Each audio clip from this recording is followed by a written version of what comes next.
Greetings and welcome to this week's True Sky Sidereal Astrological Weather Forecast, otherwise known as alchemical astronomy, as we are looking at the current or authentic positions of the luminaries as they are in the visible sky, passing through the various constellations or star groupings that are known as the zodiac. And this is how we curate the alchemical weather conditions for us to play with here on Earth.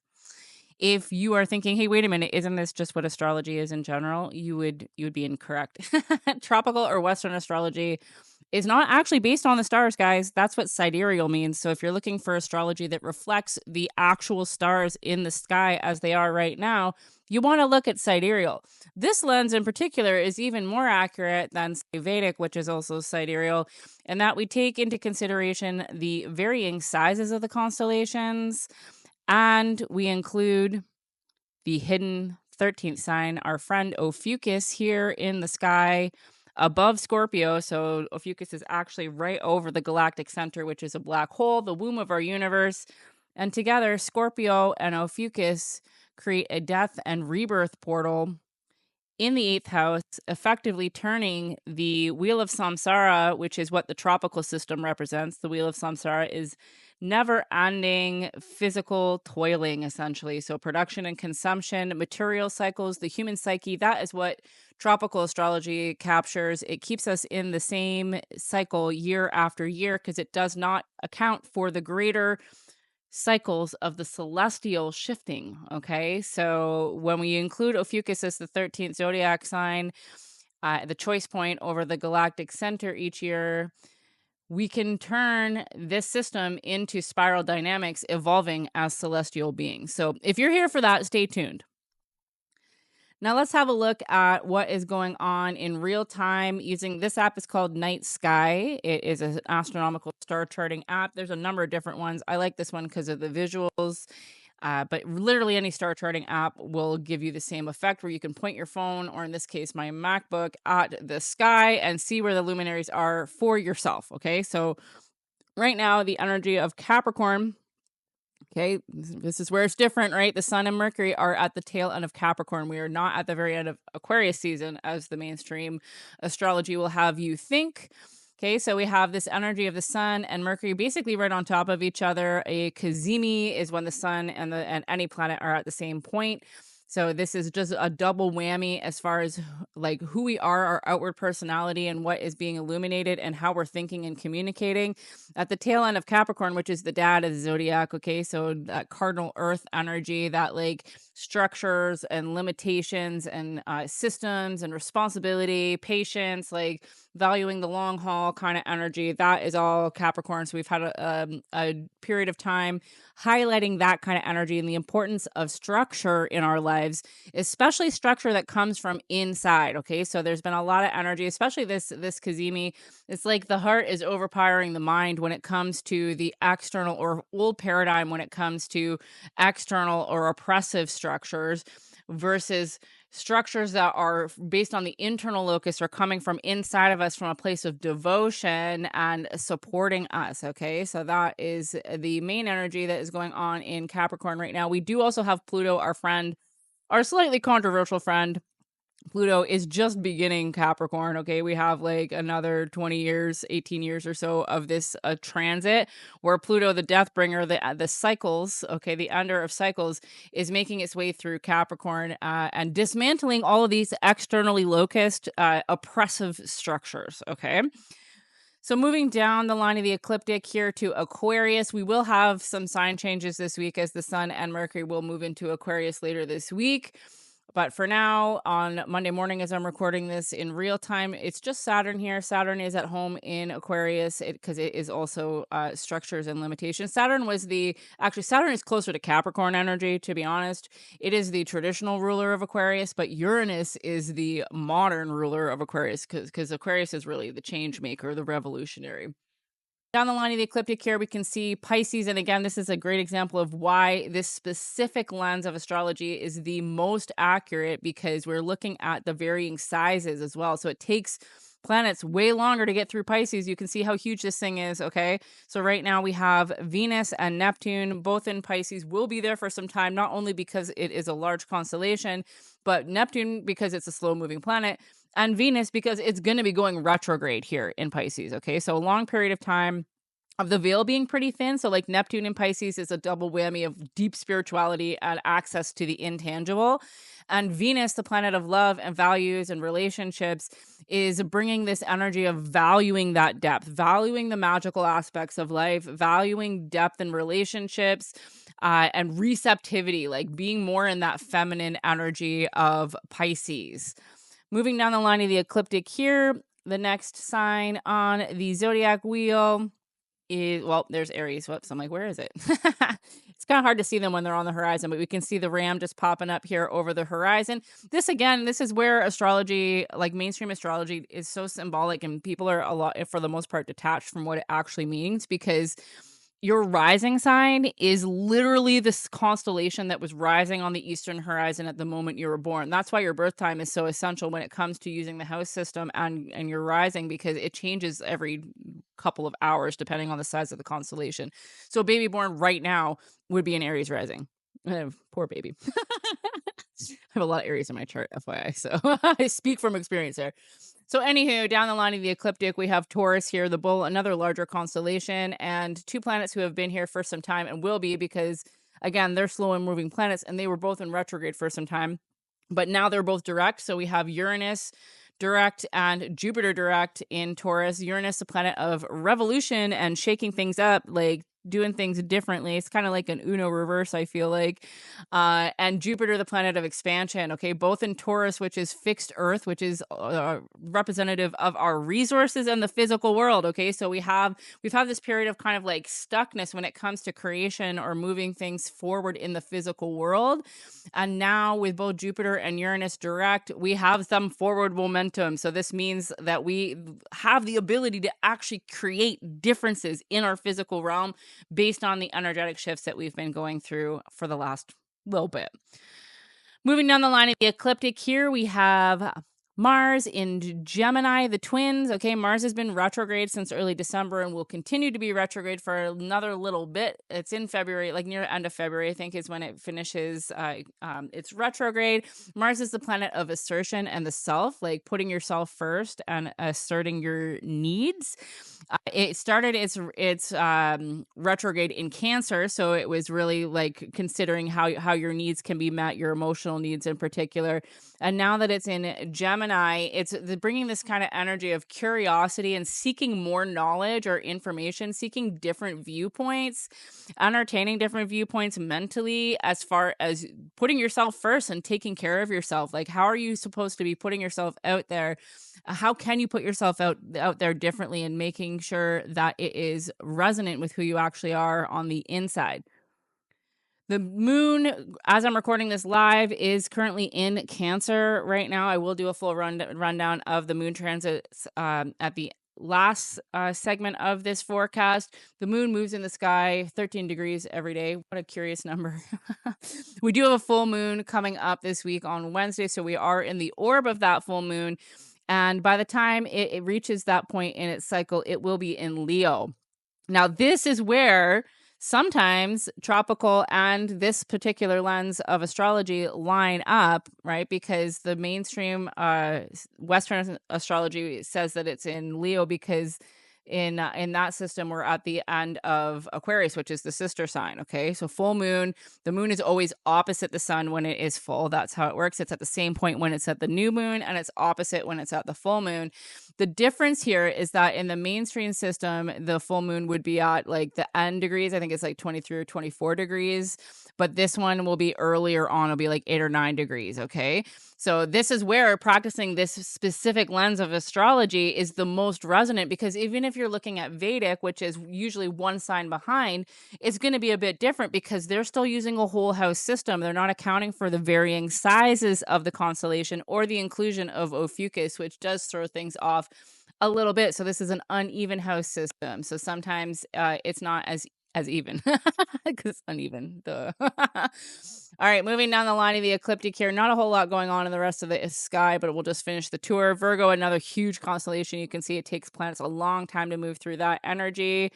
Libra, and then making our way back here to Scorpio and Ophiuchus in the 8th house, the death and rebirth portal over the galactic center, and Sagittarius, the archer, back to our friends here, Sun and Mercury in Capricorn, making their way into Aquarius later this week.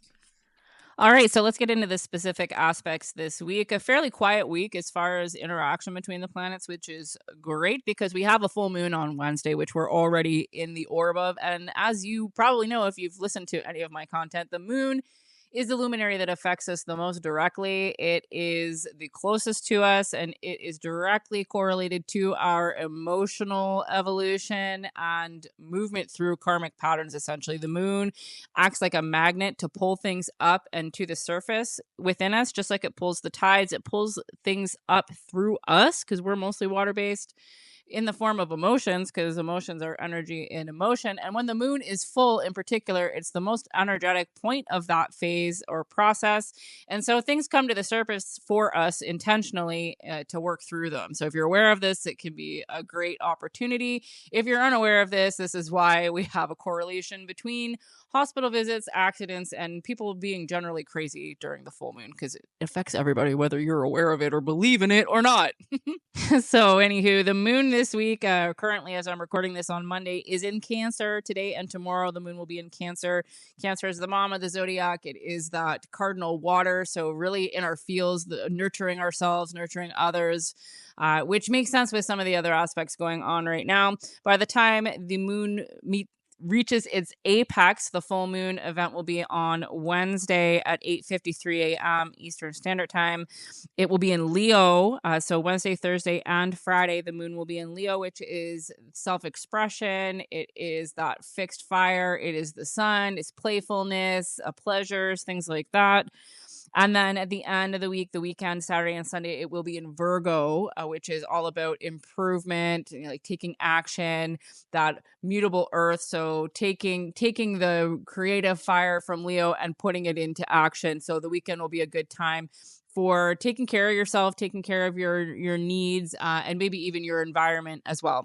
As for the other luminaries this week, most of the action is set in the beginning of the week. So today we have a square between Mercury and Uranus. So Mercury, as I mentioned, has been getting a lot of attention or energy illuminated on it as it's been conjunct with the sun at the tail end of Capricorn. So we've had a lot of heavy energy on thinking differently, thinking about structures differently, thinking about implementing structures from a heart-centered way of being, overshadowing the mind's ability to put us into that external locus of control or build structures that keep us safe and small, and instead directing it to be more heart-centered, right? So like accessing the power of the mind through the heart first means it's coming from inside versus outside, okay? So that internal locus of control versus the external. This is where we really step into our power as the creator and understand that the mind is meant to be a tool in order for us to play in the physical world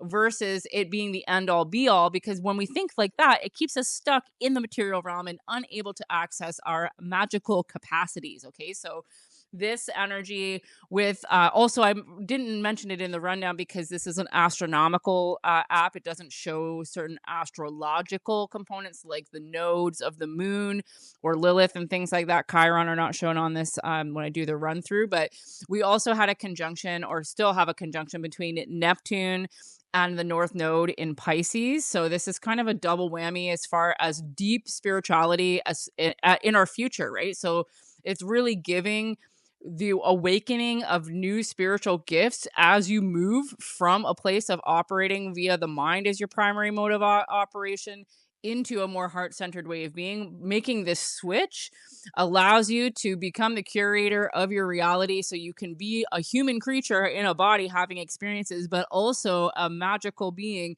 accessing the etheric realms and the astral areas of our reality, not just what you can see and touch and feel. So this energy combined with a square to Uranus. Okay, so Mercury squaring Uranus means that we're being shaken up. We're shaking up the way that we think. Okay, it's thinking differently. It's thinking outside of the box. It's thinking innovatively. It's freeing yourself from restrictive, old, outdated thought patterns and paradigms that keep you stuck in that external locus of control. Tomorrow on Tuesday, the sun will be joining in and squaring with Uranus as well because they're pretty close to each other. The Mercury is just a little bit ahead of the sun at this point. So it will be getting into Aquarius around the time of the full moon, whereas the sun won't be moving into Aquarius until Friday. But anywho, the sun will be having its turn with Uranus, this revolutionary planet of shaking things up. So basically, all the things I just said about Mercury and Uranus will apply to our self expression and our outward personality. Now, the thing with squares is that they have a tendency to either go high or low, right? So we might have this surge in passion and confidence and optimism when it comes to thinking differently and feeling confident in your ability to do something differently or think outside of the box. Or it could also conversely cause you to crumble under the weight of feeling like you need to think differently, and then you double down into those old thought patterns. So if you find yourself, and the full moon brings these things up in us, okay? So there's a high potential for old patterning coming up this week, folks. So if you find yourself reaching for whatever coping mechanism, whether it's a substance, a drink, a person, an activity, a behavior in any way, shape, or form, okay, anything that was a previous pattern that you thought, oh yeah, I'm done with that, like it might make an appearance this week in order to test you and see how you're going to respond, because that's how the universe works. It's never ending patterns, okay? So things always come back around, and depending on where you're at, you can either choose the same thing and go around the circle again, or you can choose differently and evolve and move up the spiral. But just don't take it personal when these things come up. Like, don't feel like, oh, I've already done this, right? Because it's always going to come back around. So you don't, it's nothing personal. It's just the nature of the universe, okay? So it's going to come back around in order for you to choose differently. And even if you end up choosing the same, the awareness of you choosing the same and then deciding to choose differently moving forward will do the same thing as far as your evolution is concerned. Okay, so the main event this week, as I've mentioned, is the full moon on Wednesday. This will be exact at 8:53 a.m. Eastern Standard Time. I am in southwestern Ontario, Canada. If you are in a different place in the world, account for the time difference there. So the full moon is the pinnacle of the lunar cycle. It is the most energetic part of the phase. So if you look back, I made a video recently connecting the menstrual cycle and the lunar cycle. It's the same kind of buildup, right? So right now, if you're making that comparison, we're in the maximum doing energy phase, right? Like we are super powered. We have the ability to move forward with new creation. We're fresh. We're ready to go. Okay. So the moon is now going to be pushing on things that we set into place with the new moon 2 weeks ago in Capricorn. So really bringing to light any sort of issues that you're having with the whole Capricorn structures, loving devotion versus discipline, building structures for yourself from a place of internal locus or like, benefiting yourself versus feeling like you have to or should conform to something that's coming from outside of you. It's a status check on where you're at right now, and things will be brought to your awareness in order for you to remedy them, alchemicalize them, send that shit to the moon, right? Like release the density of the old paradigm and the triggers that are likely to come up for you, and literally send it to the moon. Visualize the moon pulling that stuff up and out of you so you can lighten your being and remove yourself from the laws that keep you in the lower density of our reality. This full moon, as I mentioned, will be in Leo, but in the earlier degrees of Leo.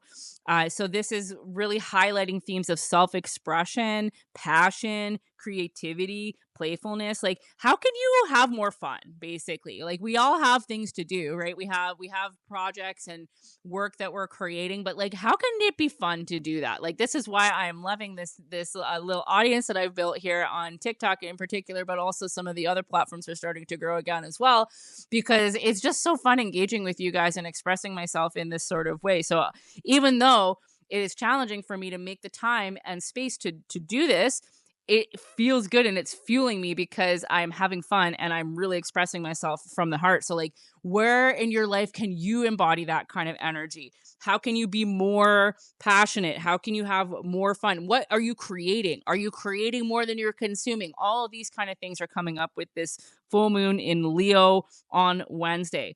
As far as the specific aspects of this moon, I'm going to do a full video just on the full moon after I'm done this as well. But we will have opposition to Mercury because, as I said, the moon is always directly opposite the sun when it is full. When it is a new moon, it's at the exact same point on the line of the ecliptic. So since Mercury is still within the orb of the sun, it's quite close.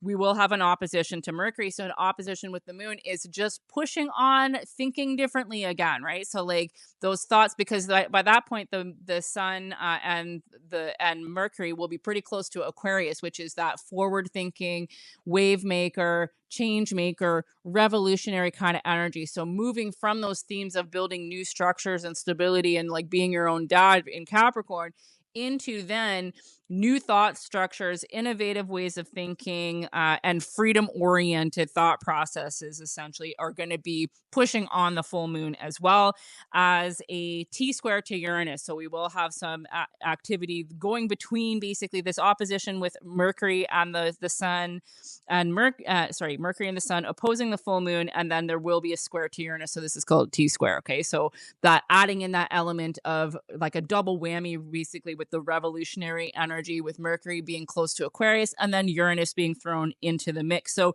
really like a powerful energy combination, giving you the ability to shift your perspective, change the way that you're doing things, set yourself in a new place with new structures in order to support yourself in the curation of a brand new reality.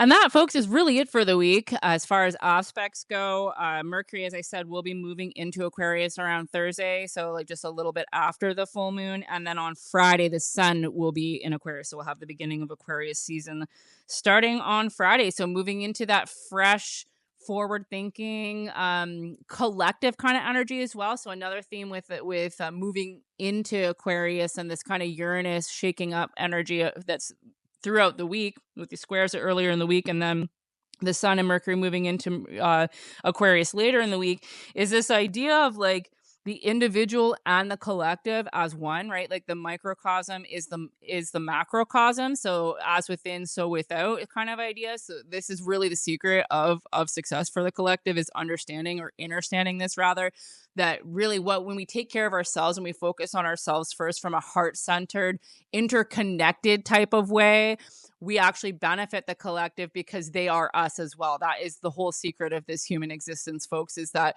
everything that you see outside of yourself is also you. So when you take care of yourself internally, it reflects in the collective, right? So that's really, really what we're moving towards. And that reflects this whole idea that I've been talking about the last couple of weeks, as well as moving from head to heart. That is another mechanism within this idea of the external locus of control versus the internal locus of control, and realizing our power to help the collective by helping ourselves first. Okay, there's nothing selfish about looking after yourself and taking care of yourself. In fact, the fact that we think that is a huge mindfuck. Okay, it's maybe a psyop. Who knows, right? But it's curious that we've all been conditioned to look outside of ourselves, when in actuality looking inside of ourselves is the key. And so that is the main takeaway, I would say, this week, is really just shaking up, like shaking loose the old paradigm, breaking up the contraction of that external locus of control, and looking outside of ourselves for safety, satisfaction, support, satiation, everything, right? Structure, everything in the old paradigm comes from the external locus of control. And we are full on moving into the new paradigm, the new earth, where the internal locus of control rules, where we're all responsible for ourselves. And by being responsible for ourselves and our creations, that is how the collective benefits. So yeah, that's it for this week, folks. If you like this sort of content, please engage with this video in every way that you can. Share it with somebody who think might benefit from this. Comment your favorite magical emoji or a few words, because I like to hear from you guys, and it also helps the algorithm. Stay tuned as I'm continuing to talk about this stuff, since it lights me up. I am also working on a brand new offering for you guys, with a lot of low or free offerings to help connect you with this information, to make astrology a primary experience again, as well as a community that will be able to discuss and integrate these findings in. So if you're keen to get on the list for that, send me a DM and I'll get you on the pre-sign up list. But otherwise, just stay tuned, as it's coming.